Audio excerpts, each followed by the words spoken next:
दोस्तों, हम मरला मर्डर्स सीरीज के चैप्टर 2 को एक्सप्लेन करने जा रहे हैं। अगर आपने चैप्टर 1 की एक्सप्लेनेशन अब तक नहीं देखी है तो पहले जाके उसे देख ले ताकि आगे की कहानी आपको अच्छी तरह समझ में आए। तो चलिए दोस्तों, देर नहीं करते हैं और चैप्टर 2 की शुरुआत करते हैं। हेलो वॉचर्स, मैं हूं अनुराग और आप देख रहे हैं वॉच ऑन पॉइंट। चैप्टर 2 की शुरुआत में हमें 7 साल पहले की कहानी दिखाई जाती है, जहां सुजय और विजय इतने ताकतवर नहीं थे। वो नेपाल के बॉर्डर में छिपे हुए थे। उनके पीछे कुछ लोग पड़े थे। उनकी अम्मा को पता था कि अगर कुछ नहीं किया तो सुजय और विजय को मार दिया जाएगा। इसीलिए वो एक औरत से मिलती है, उससे एक सिक्का लेती है जो उस यंत्र में डाला जाता है जिससे वरदान मांगा जाता है। अम्मा भी वरुणा के जंगल जाती है और उस बाबा के पास जाती है और वरदान मांगती है। वरदान में वो कहती है कि सुजय और विजय की जान बच जाए और उनके दुश्मनों की जान चली जाए, और जिसके बाद वो अपने अंगूठे की आहुति दे देती है। वरदान मिलने के बाद सुजय और विजय पे हमला होता है। वहाँ पे अचानक बहुत सारी मधुमक्खियाँ आ जाती है जो सिर्फ उनके दुश्मनों को ही काटती है। सुजय और विजय को कोई नुकसान नहीं होता है। उसी वक्त उनके दुश्मन जो उन्हें मारना चाहते थे, खाना खाते खाते अटैक आ जाता है और उसकी मौत हो जाती है। यानी बाबा का वरदान सही साबित हुआ। कहानी अब प्रेजेंट में आती है, जहां रिया थॉमस चरणदासपुर पहुंचती है। वो अभिषेक के मर्डर मिस्ट्री केस पे काम करने आई होती है। प्रमोद साहनी उसे रिसीव करता है। होटल नहीं मिल रहे होते हैं और स्कूल बंद होते हैं, इसीलिए साहनी स्कूल में ही उनके रहने की व्यवस्था कर देता है और सीबीआई का ऑफिस भी बनवा देता है। विक्रम अभिषेक यानी बबलू की पत्नी से मिलने जाता है। वो उसे नहीं बताता है कि वो पुलिस वाला है, बल्कि कहता है कि वो इंश्योरेंस कंपनी से आया है और पैसे और नॉमिनी की बातें करना चाहता है। वो बताता है कि नॉमिनी के पेपर्स में बबलू ने अपनी माँ का नाम लिखा है, जिसके बाद उसे वहाँ से बबलू की माँ का पता मिल जाता है। दूसरी तरफ सुजय और विजय अब भी मुश्किल में है, क्योंकि अभिषेक के मर्डर का इल्जाम उन पर है। अम्मा कहती है कि अब एक और वरदान मांगने का वक्त आ गया है।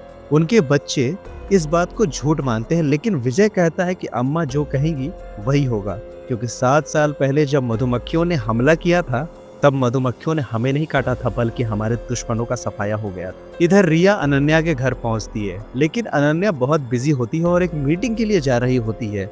रिया कहती है कि चलते चलते बात कर लेते हैं। रिया को शक है कि अभिषेक का अनन्या से भी कनेक्शन था। अनन्या बताती है कि 3 साल पहले उसका असिस्टेंट वेंकट अभिषेक से अक्सर मिलता था। अनन्या साफ कहती है कि अभिषेक एक फोटोग्राफर था और उनकी पार्टी को फोटोग्राफर्स की जरूरत थी, इसीलिए वेंकट ने उसे हायर किया था। बातचीत के दौरान सुजय और विजय के लोग अनन्या पे हमला कर देते हैं। उन्हें नहीं पता होता है कि अनन्या के साथ रिया भी है, जो कि एक सीआईबी ऑफिसर है। रिया अकेले ही उन लोगों को पीट देती है। जब वो लोग जख्मी होकर पड़े होते हैं तो अनन्या कहती है कि हमें यहाँ से तुरंत निकलना चाहिए, लेकिन तभी रिया को वहाँ पे वही छोटी लड़की दिखाई देती है जो उसे हमेशा दिखती है।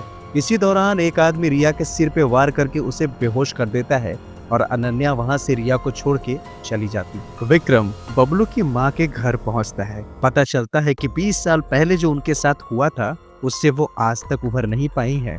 विक्रम कुछ टेप चलाता है जिससे बबलू की माँ को कुछ याद आता है। वो बताती है कि विक्रम की माँ पवन को लेकर वरुणा के जंगल गई थी, जहां उन पे हमला हुआ था। वो बताती है कि वरुणा के जंगल में पापा से वरदान मिलता है। दूसरी तरफ सुजय और विजय को पता चलता है कि रिया एक सीआईबी ऑफिसर है। वो लोग घबरा जाते हैं, क्योंकि अगर ये खबर बाहर आई तो उनका फंसना तय ही है। वे रिया को अपनी कार की डिक्की में डालकर वरुणा के जंगल ले जाते हैं, जहां वे लोग वरदान लेने जा रहे हैं। वो लोग अपने साथ बिरजू नाम के एक आदमी को लाते हैं, जिसे ढेर सारा पैसा देकर कहते हैं कि उसे सिर्फ अपना अंगूठा देना है। वरुणा के जंगल पहुंचकर वो बाबा के पास जाते हैं। विजय बिरजू से कहता है कि उसे वरदान मांगना है कि उसकी जिंदगी सलामत रहे और उनके दुश्मन मर जाए और उन्हें चुनाव में टिकट मिले। बिरजू बाबा के पास जाता है, सिक्का यंत्र में डालता है और वरदान मांगता है। उसका अंगूठा कट जाता है, लेकिन बिरजू ने क्या वरदान मांगा है ये उस समय नहीं दिखाया जाता। बाहर अचानक हमला शुरू हो जाता है। सुजय और विजय के लोग मरने लगते हैं। एक जहरीली गैस वहां पे निकलती है, जिससे कि सुजय और विजय के हाथ पांव काम करना बंद कर देते हैं। वो बिल्कुल ही फ्रीज हो जाते हैं। तभी एक नकाबपोश शख्स आता है जो उनके हाथ काट देता है और उनकी जान ले लेता है। वो बिरजू के पास भी आता है, लेकिन बिरजू अपना कटा हुआ अंगूठा दिखाता है, जिसके बाद वो शख्स उसे छोड़ के चला जाता है।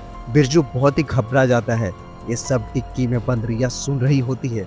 तभी विक्रम, जो बबलू की माँ की बात सुन के वरुणा के जंगल पहुंचा था, बिरजू को घबराया हुआ देखता है।